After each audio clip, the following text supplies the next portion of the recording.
Supporters for Trump's bill are falling down like dominoes. And you would think, surely, not Marjorie, she would stand by Trump no matter what, right? Now, even Marjorie is expressing concern and is saying that Trump did not run on ripping away states' rights. We talked about this AI provision in the bill, which I'll explain after we play this clip, but essentially, the summarization is they were crafting it. Elon was a part of it. And I think the provision goes something like a chip will be put in every person's brain that makes you go, I love Tesla every once in a while. It's just kind of randomly to keep you fresh. And but you are fully controlled by AI.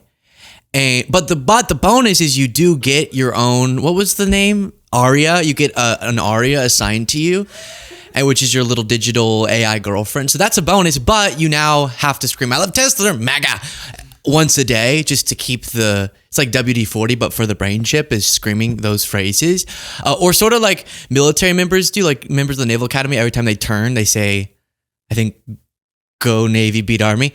Every time they do a right angle, it's like that. So every time you turn, you have to go, I love Tesla, MAGA.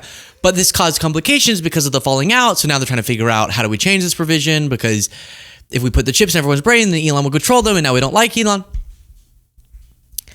It's actually just a ban on states regulating AI for 10 years, which is draconian too. It's not that draconian, but it's draconian and bizarre from the people who are all concerned about the deep state, big tech, and now they just love it, and they slipped into this big, beautiful bill, the provision that prevents individual states from regulating AI for a decade.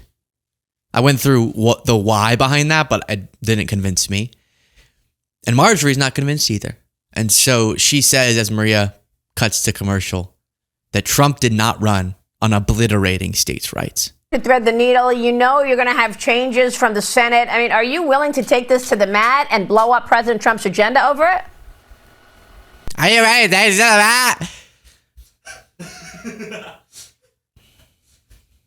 I would love to see Marjorie Greene Trump just have a WrestleMania. To take this to the mat and blow up President Trump's agenda over it? I will never blow up President Trump's agenda because I campaigned more than any other member of Congress for years by his side all over this country. I defended President Trump when a lot of my colleagues walked away and turned their back on him. So I'm for President Trump's agenda. However, President Trump never campaigned on destroying state rights. He never campaigned saying he wanted to be like China, which would tie his citizens in states' hands. And I'm standing up for people, Maria, and this is a very popular... This is a very important point that you bring. There's no doubt about it. This is the thread that... Donald Trump did not run on becoming China. He does love Xi Jinping, but he didn't want to be Xi Jinping. Sorry, we got to go to commercial. That is the rhetorical equivalent of Marjorie Taylor Greene, speaking of taking it to the mat, getting up on the bands, in a wrestling cage and jumping and pile driving Trump. Because she has to you always got to do the positive sandwich with him. I love him. I stood by him. I love Tesla. We don't say that anymore. And he's great, but he never ran on obliterating states' rights and making us China.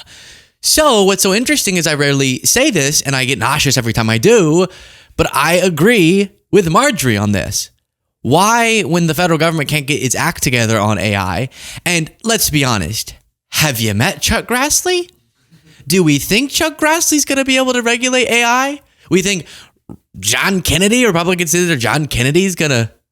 I think that you can't put a tool up into the motor. So that's why we got to make sure that InstaFace is keeping the kids safe.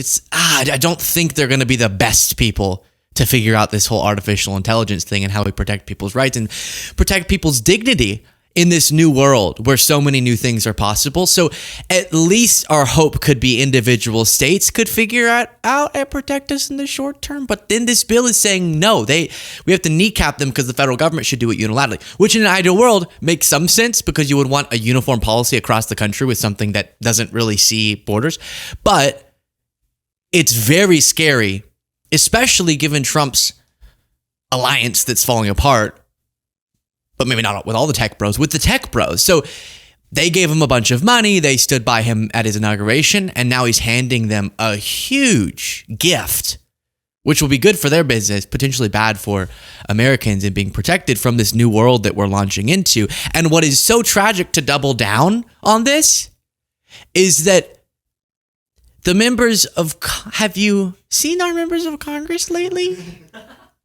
I can barely understand this new world.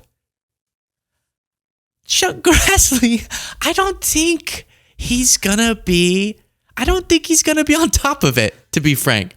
Do you remember those hearings about Instagram?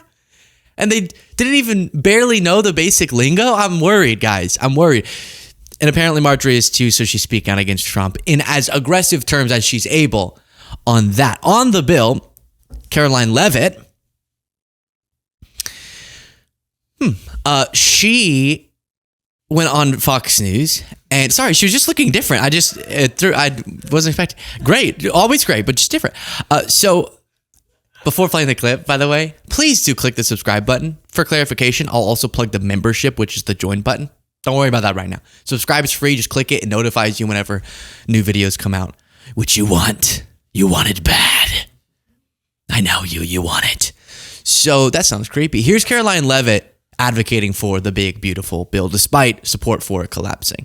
Because this bill provides $1.6 trillion in mandatory savings. And when you combine that with the tariff revenue that President Trump's America First trade agenda is bringing in, nearly $3 trillion over the next 10 years, that's a projection, according to the Congressional Budget Office. And when you combine that with the Council of Economic Advisors' projected growth of 3%, we're going to cut the deficit by $8 trillion over the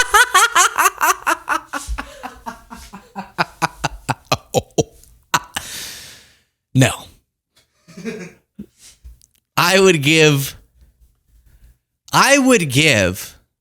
my firstborn to a bet that that's not going to happen. Economic Advisors' projected growth of 3%, we're going to cut the deficit by $8 trillion over the next 10 years. And look, Maria, even Maria Bartiromo doesn't seem super convinced. Now, I love how she cites the Congressional Budget Office. You kept saying that the Congressional Budget Office was not accurate. Why are you now citing them? That doesn't make a whole lot of sense. But this post from Kaylin, Texas, a meme where a Trump supporter says, "We collected a record-breaking $22 billion in tariffs last month." And then a duck says, "From who?" And then the MAGA person runs away as the duck screams, "From who?" Because they do this. They go, no, don't worry about prices being increased because of higher taxes through tariffs on U.S. companies whenever they're importing stuff, because all of them are just going to manufacture everything here now, which is how we're going to boost U.S. manufacturing, and we're going to make deals, so we're going to lower the tariffs anyways, and everyone's going to reduce tariffs, and free trade is going to be better.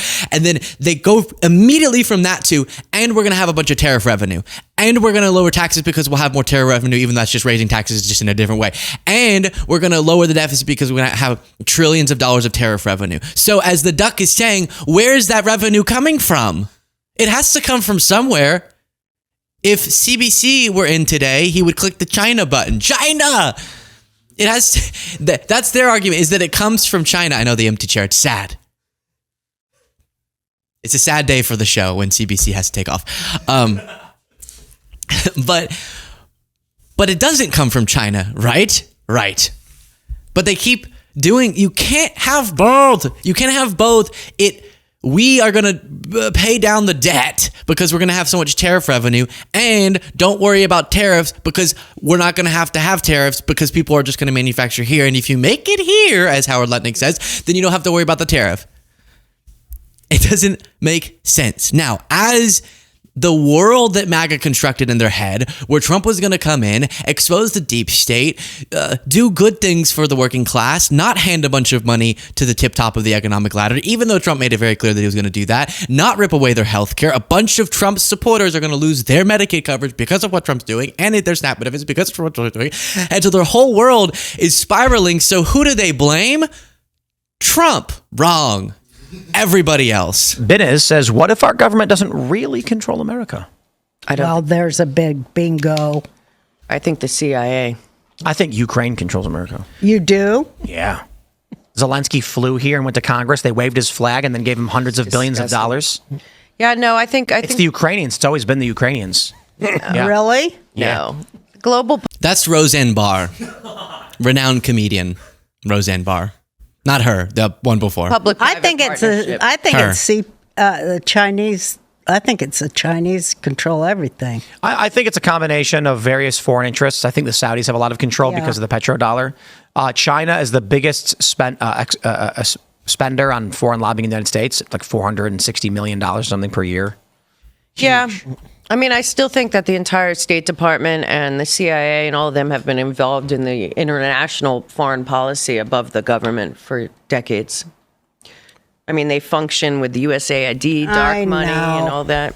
It's just Satan. Yeah, Let's I just agree. be real. Satan is in charge of everything. And maybe it's almost over. It's Satan. The last one was correct. It's Satan. It's always been Satan.